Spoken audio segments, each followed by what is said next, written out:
ज्ञान का दिया जला दो गुरु, तुम आज मेरे अंतर मन में। ज्ञान का दिया जला दो गुरु, तुम आज मेरे अंतर मन में। ते गुरुपद प्रक्षालन हो मम पापों का गालन, इनकी पद रज से ही हो मेरा जीवन संचालन। इनकी पद रज से ही हो मेरा जीवन संचालन। गुरु का चरणों तक हो गुरु का चरणों तक भवताप नसाए रे। जीवन है पानी की बूंद कब मिट जाए रे। इन वाणी लागे मन आत्मा की बात बड़ी प्यारी लागे, ओ मीठे रस से भरी गुरु वाणी लागे। जिन वाणी लागे मन में प्यारी प्यारी गुरु माँ की वाणी लागे। भक्तामर प्रणत मौलिमणि प्रवाणा, मुत्योतकं दलित पापतमोवितानं। सम्यक् प्रणम्य दिनपादयुगं युगादा, वालम्बनं भवजले।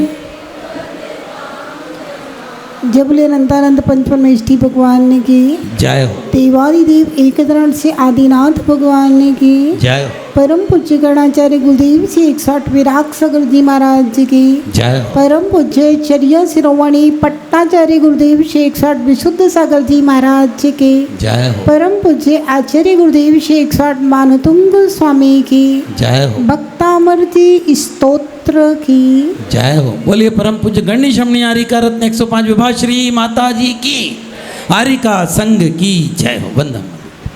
कल वाला काव्य एक बार बोलेंगे। उन्नित्र है मैं नव पंकज पुंज कांति, पर उल्लसन नख मयूख सिखा विरामो। पादोपदानि तव यत्र जिनेन्द्र दत्ता,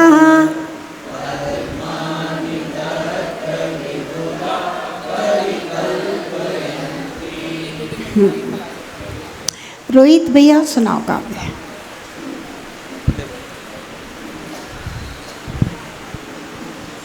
वंदना माता जी।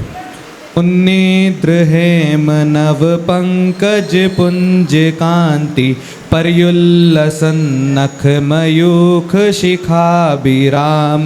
पादोपदानि तव यत्र जिनेन्द्र दत्तः, पद्मानि तत्र विबुधा परिकल्पयन्ति।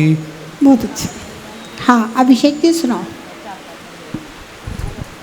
वंदना माता जी। उनिंद्र हेव नव पंकज पुंज कांति, पयुलसनख मयूख शिखा विराम। पादोपदानि तव यत् जिनेन्द्र दत्त, पद्मानि तत् विबुधा परिकल्पयन्ति। हाँ मनोज जी सुनाइए। वंदना माता जी। उन्निद्र हेम नव पंकज पुंज कांति, पर्युल्लसन नख मयूख शिखा विरामो। पादोपदानि तव यंत्र जिनेन्द्र दत्ता, पद्मानि तत्र विबुधा परिकल्पयन्ति। हाँ राजेश जी सुनाइए। बढ़िया उच्चारण सीख रहे। उनिंद्र हेम नव पंकज पुंज कांति, पयुर्लसन नख मयूख शिखा विरामो। पादोपदानि तव यत्र जिनेन्द्र दत्त, पद्मानि तत्र विबुधा परिकल्पयन्ति। बढ़िया। हाँ विनोद जी सुनाइए।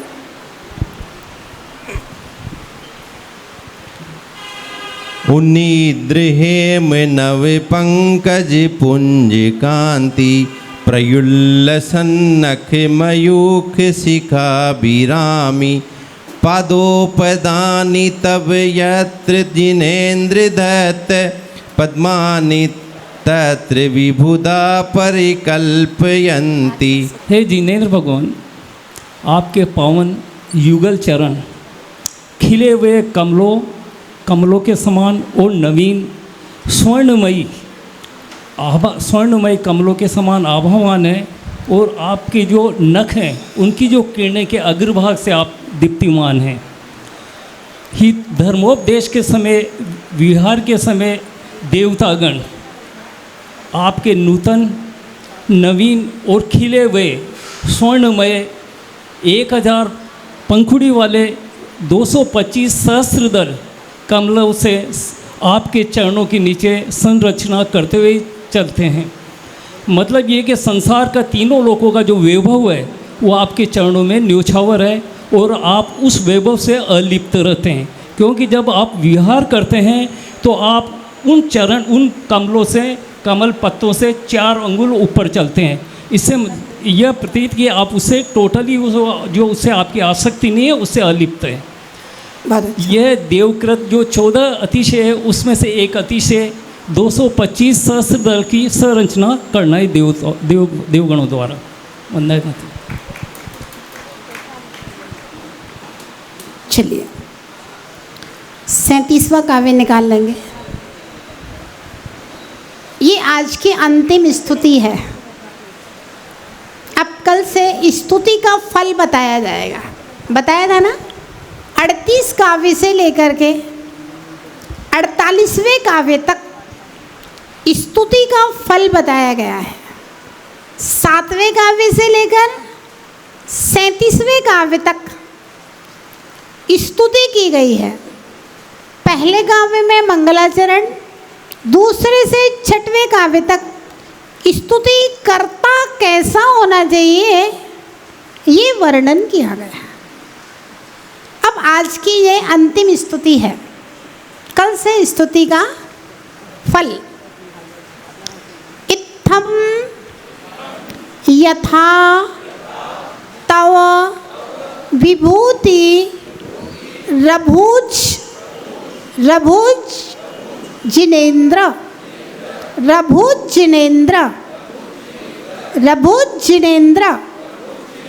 इत्थम यथा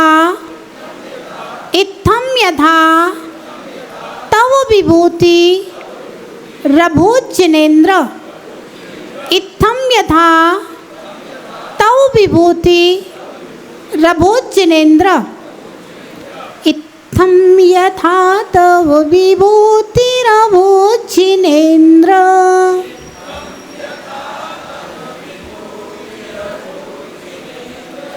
धर्मोपदेशन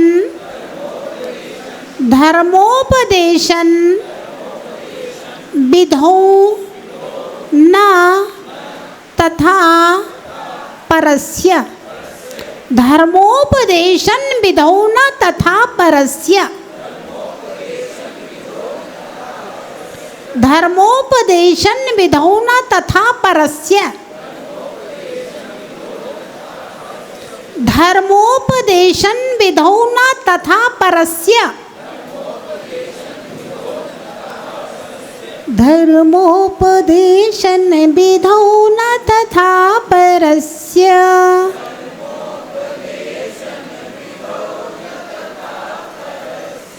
यादृक् प्रभा दिनकृतः प्रहतान्धकारा। यादृक् प्रभा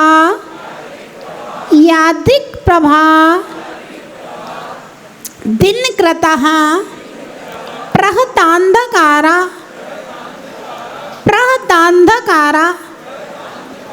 यादृक् प्रभा दिनकृतः प्रहतान्धकारा। यादृक् प्रभा दिनकृतः प्रहतान्धकारा। यादृक् प्रभादिनिकृतः प्रहतान्धकारा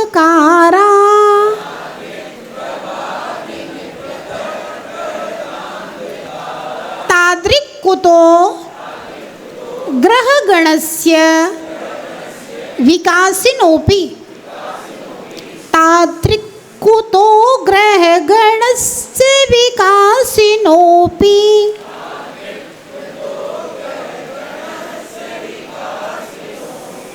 पढ़िए पूरा का विकसा।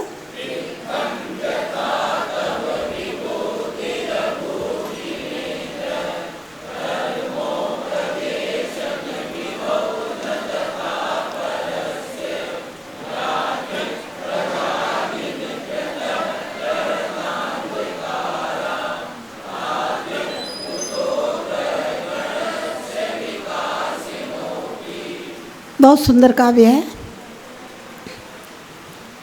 आचार्य महाराज कहते हैं, हे प्रभु, इत्थम इस प्रकार से, किस प्रकार से, जो हमने पूरी स्तुति की है ना, उस प्रकार से, है ना, पूरा जो अभी तक बोले आए हैं इस प्रकार से। यथा जैसी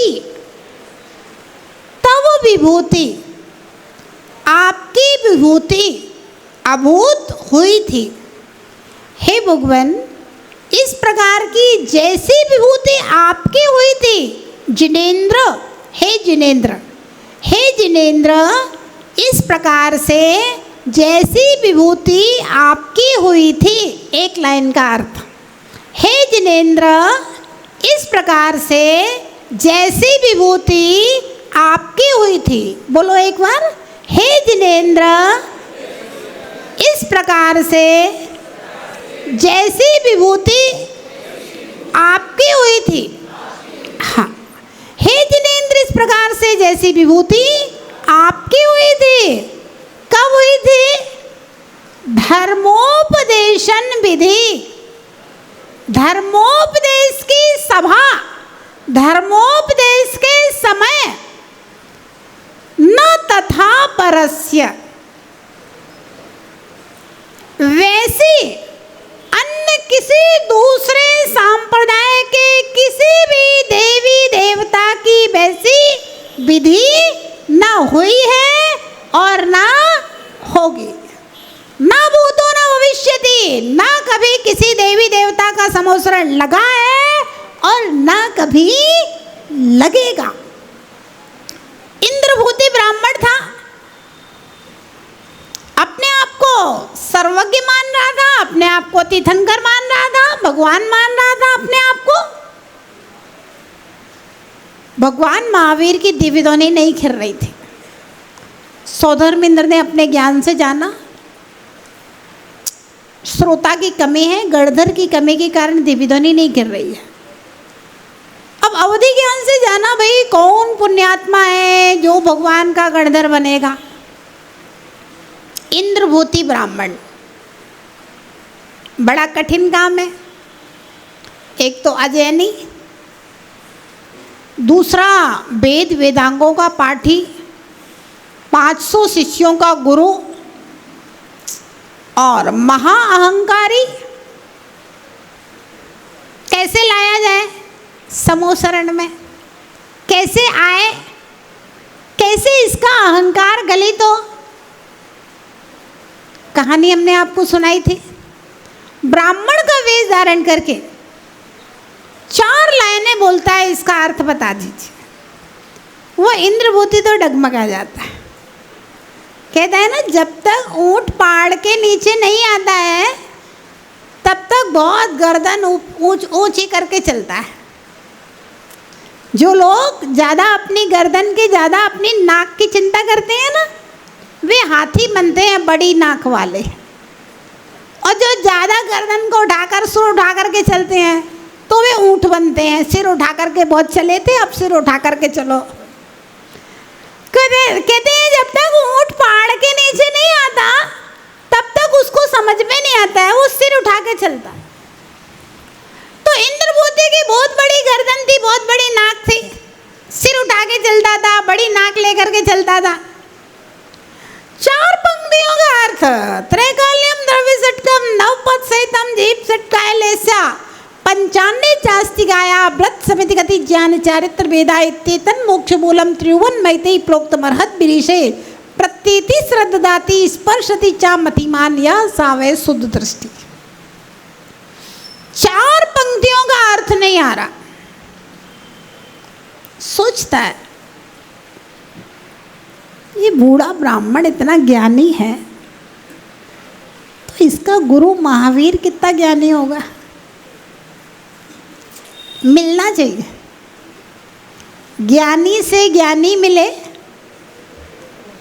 करे ज्ञान की बात, और मूर्ख से मूर्ख मिले के मुक्का के लात। मूर्ख से मूर्ख मिलेगा, लड़ाई झगड़ा करेगा, ज्ञानी से ज्ञानी मिलेगा, ज्ञान के दीप जलेंगे, ज्ञान की बातें होंगी, ज्ञानी से ज्ञानी मिले। मिलना चाहिए कि 4 पंक्तियों का अर्थ हम नहीं बता पा रहे हैं और कितने ज्ञानी होंगे महावीर। अहंकार गलित हो गया, उठ पहाड़ के नीचे आ गया। चल देते हैं। सबसे पहले तो विपुलाचल पर्वत के ऊपर 5000 धनुष ऊंची इंद्रनील मणि की गोल शिला को देखते ही इंद्रभूति को लगता है ये क्या है, ये तो इंद्रनील मणि का पहाड़ जैसा इतना ऊंचा, और 20,000 रत्नों से बनी हुई सीढ़ियां देखी। लगा कि कितनी देर में चढ़ेंगे। पहले सीढ़ी पे कदम रखते ही ऑटोमेटिक लिफ्ट लगी रहती है समोसरण में। अब उस जमाने में लिफ्ट चलती नहीं थी, लेकिन अब भाई स्वर्ग के देवों की व्यवस्था थी, मनुष्यों की व्यवस्था थी नहीं। पहली सीढ़ी पे कदम रखा, सबसे ऊपर वाली सीढ़ी पर पहुंच गए। अब तो इंद्रभूति आश्चर्यचकित हो, यार ये तो गजब चीज है, कोई अलौकिक वस्तु है।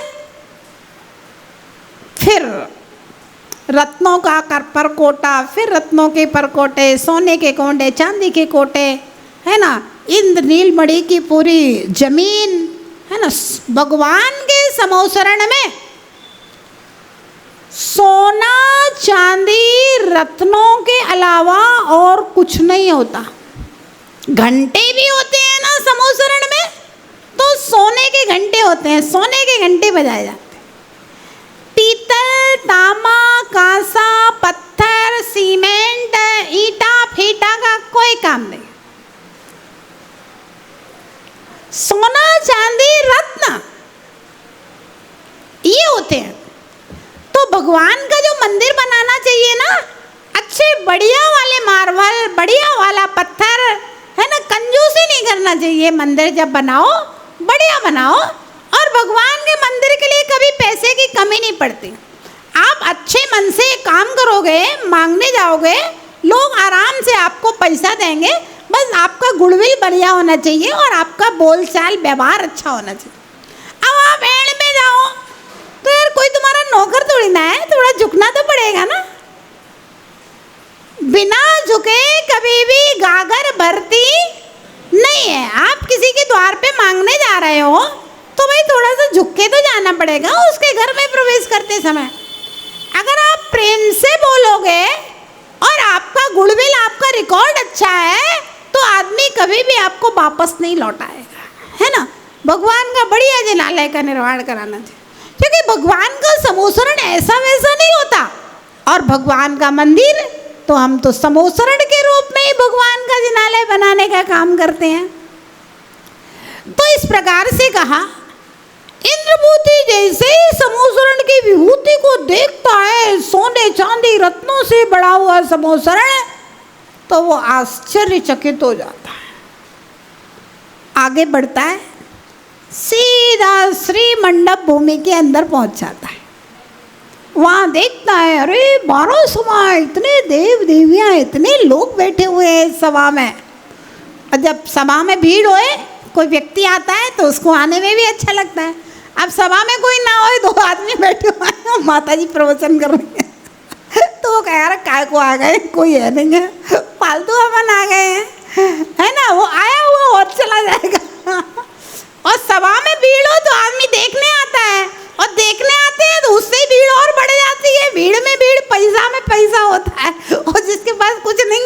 उसके पास तो कुछ नहीं मिलेगा।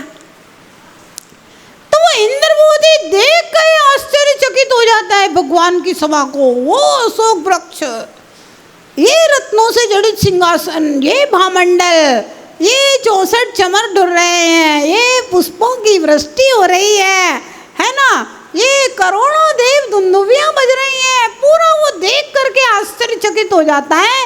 इंद्रवती भगवान की वीतराग मुद्रा को देख करके और आश्चर्यचकित हो जाता है और उसको समझ में आ जाता है सच्चा स्वरूप आत्मा का यही है। मैंने अभी तक जो पढ़ा वो सब मिथ्या है। वस्त्रों को उसार के फेंक देता है कि श्लोंच करके पिच्छी कमंडल लेके मुनि बन करके ध्यान में बैठ। तो कहा, हे भगवान, जैसी समोसरण की सभा धर्मोपदेश के समय आपकी हुई थी, न तथा परस्य, वैसी सभा आज तक ना किसी की हुई है और ना किसी की हो सकती। कैसा होता है समोसरण? सबसे पहले नंबर पे 20,000 सीढ़ियां चढ़ करके धूली साल कोट होता है। चारों तरफ से दरवाजे होते हैं, पूरब पश्चिम उत्तर दक्षिण, और एक सीधा मार्ग बना होता है चारों तरफ से बीचों बीच में जाने के लिए, और दूसरे चारों ओर भूमियां होती है। 8वीं भूमि श्री मंडप भूमि, जिसमें भगवान विराजते हैं। पहली भूमि चैत्य प्रासाद भूमि, जिसमें मंदिर होते हैं और सुंदर सुंदर भवन बने होते हैं। तो जो मिथ्या दृष्टि लोग होते हैं वो वहीं घूमते रहते हैं, फिरते रहते हैं। दूसरी भूमि खातिका भूमि, जिसमें बहुत सुंदर सुंदर तालाब, वापिकाएं, फूल पत्ती वगैरह लगी रहती हैं। तो लोग वो गार्डन में नहाने के हिसाब से स्विमिंग पूल बने हुए हैं, उसमें क्रीड़ा करते रहते हैं। तीसरी भूमि लता भूमि, लता भूमि में बहुत सारे बेल पत्ती फूलों की प्रधानता होती है। इसमें पानी की प्रधानता होती है। खातिका भूमि में पानी का आप समझ ले वाटरफॉल पूरा बना हुआ है, वाटर पार्क बना हुआ है। लता भूमि में फूलों की प्रधानता होती है, तरह तरह के फूल लगे होते हैं। चौथी भूमि में वृक्ष होते हैं, वृक्ष बड़े बड़े, आम्र का वन है, नीम का वन है, इसका वन है, सप्तपर्ण के वृक्ष है। चौथी भूमि में पूरे में वृक्ष ही वृक्ष लगे होते हैं। पांचवी भूमि ध्वज भूमि होती है। ध्वज भूमि में 108 महाध्वजाएं 10 प्रकार की, और उनकी 108 लघु ध्वजाएं, करोड़ों ध्वजाएं फहरा रही हैं। वहाँ बैठ करके लगता है जैसे एकदम धर्म ध्वजा फहरा रही है। छठवीं भूमि, कितनी भूमियाँ हो गई? 5 होगा नहीं। छठवीं भूमि कल्प वृक्ष भूमि होती है, जिसमें 10 प्रकार के कल्प वृक्ष होते हैं। जिसको जो चाहिए, वो भोग भूमि वाले जो अपन ने पढ़े थे ना, जिसको जो चाहिए वो ले जाओ, खाने का, पीने का, पहनने का, सोना चांदी रत्न आभूषण, बजाने का, जो चाहिए वो ले जाओ, सब होता है उस कल्प वृक्ष भूमि में। आगम में लिखा है, मिथ्या दृष्टि जो होते हैं, जिनकी होनहार अच्छी नहीं है, जिनका कल्याण नहीं होना है, जिनके तीव्र पाप कर्म के उदय हैं, उनके लिए तो मेला छठवीं भूमि पे खत्म।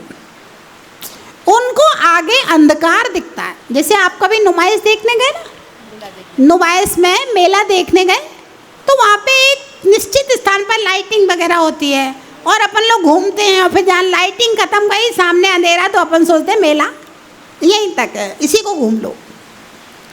तो छठी भूमि जो होती है, वहाँ कल्पवृक्ष होते हैं, जिनको जो चाहिए आदमी सिर के ऊपर रख रख के अपने घर वापस आ जाता है ले करके। क्योंकि जिनका कल्याण नहीं होना, आगम में लिखा है, उनको 7वीं भूमि दिखाई नहीं देती। वहीं से बस अंधेरा हो गया, काम खत्म हो गया आपका। ले जाओ सामान, जो चाहिए ले जाओ, खाने का, पीने का, पहनने का, ओढ़ने का, जो भी चाहिए वो सब ले जाओ। 7वीं भूमि होती है,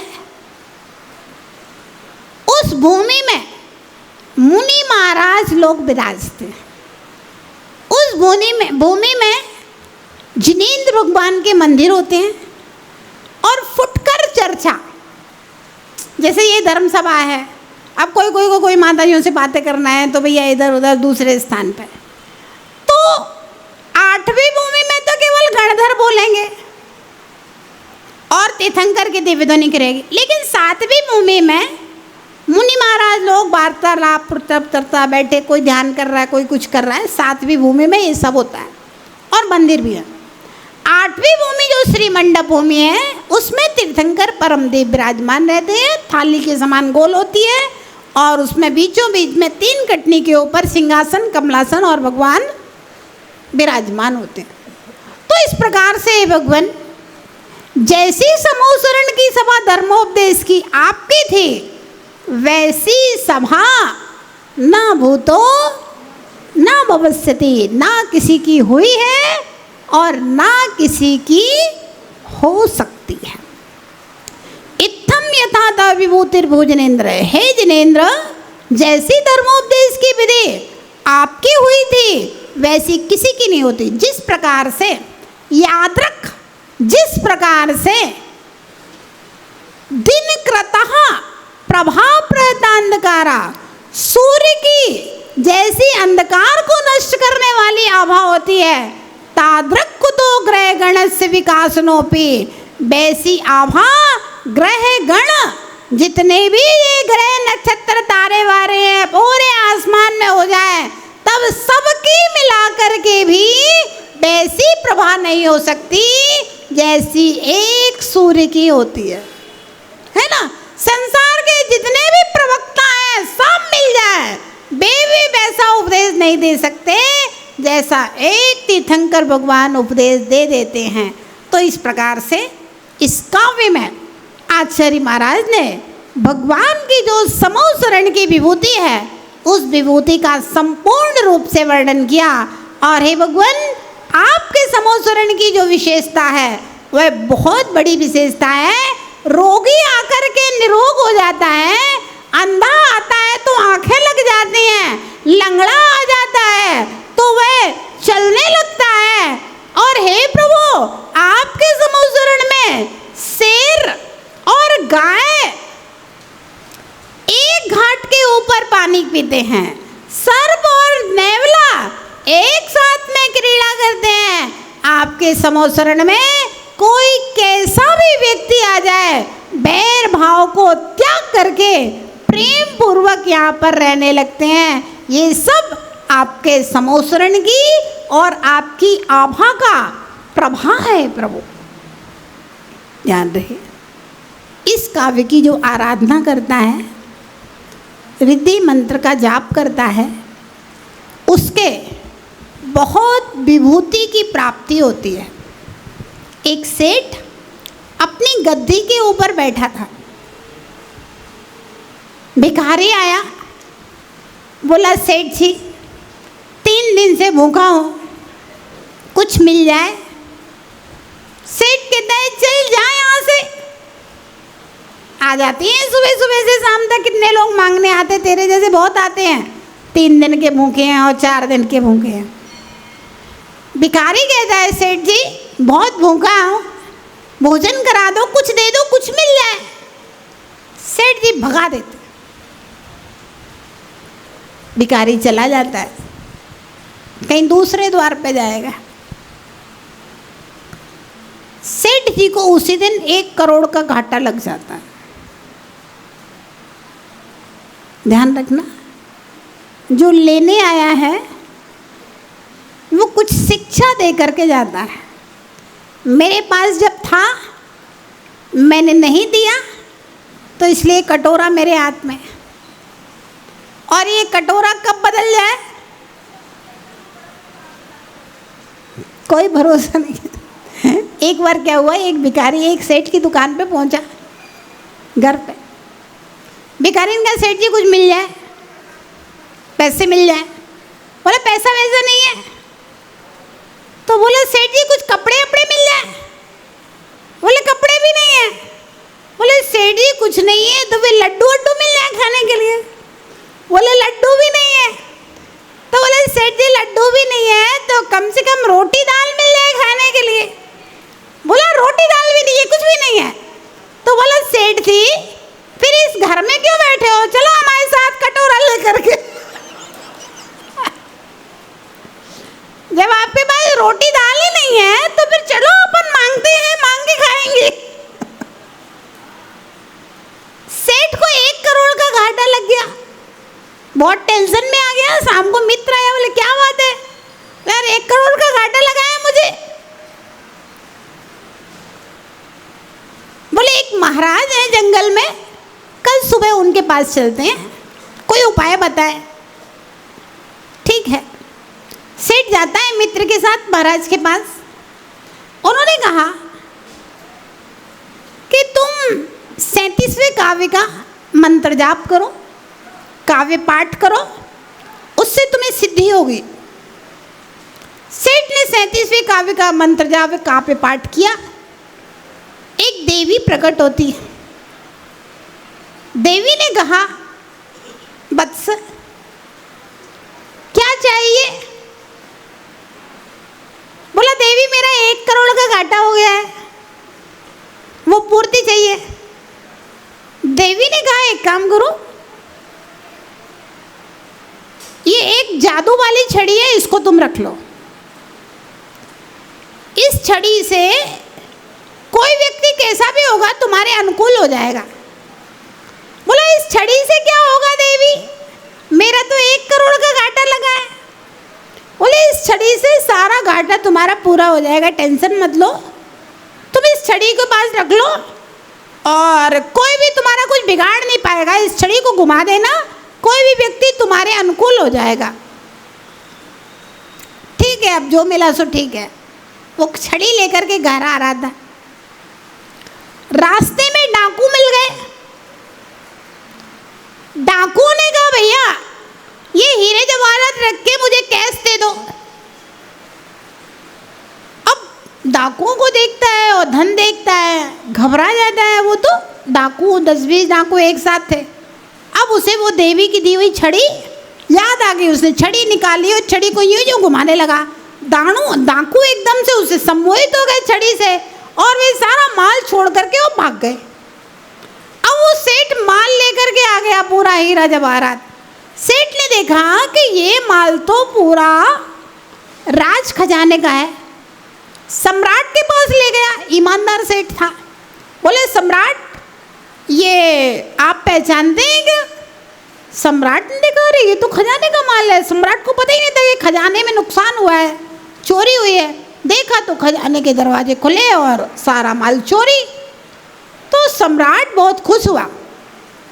उसने सेठ की ईमानदारी से प्रभावित होकर के सेठ को 7 गांव दे दिए और सेठ का बहुत सम्मान किया, खूब रत्न दिए सेठ के लिए और उसका राज सम्मान बढ़ गया उस सेठ का। तो अब तो वह राजा की सभा में जाकर के राजा का मित्र हो गया वो सेठ। तो समय समय पर राजा से मिलना जुलना, लोग उसके हाथ जोड़ने लगे, उसका बहुत वो बढ़ गया। तो वह सेठ राज सम्मान पा करके और 7 गांव पा करके बहुत प्रसन्न हो गया। तो वो व्यात्मा मंत्र की आराधना, काव्य की आराधना, भगवान की आराधना, उनकी देशना को सुनना, उनकी देशना को स्वीकारना, ये सब राज्य वैभव, गांव के वैभव को तो क्या बड़ी चीज़ है, मोक्ष के वैभव को प्रदान करने वाली चीज़ें हैं। इस प्रकार से समय आपका हो गया। समूह शरण की स्तुति करते हुए आचार्य महाराज ने आज अंतिम स्तुति काव्य लिखा है। अब आगे कल से इसका फल जो है वह फल के बारे में हम लोग पढ़ेंगे कि स्तुति का फल क्या होता है। जय बोले महावीर भगवान की जय।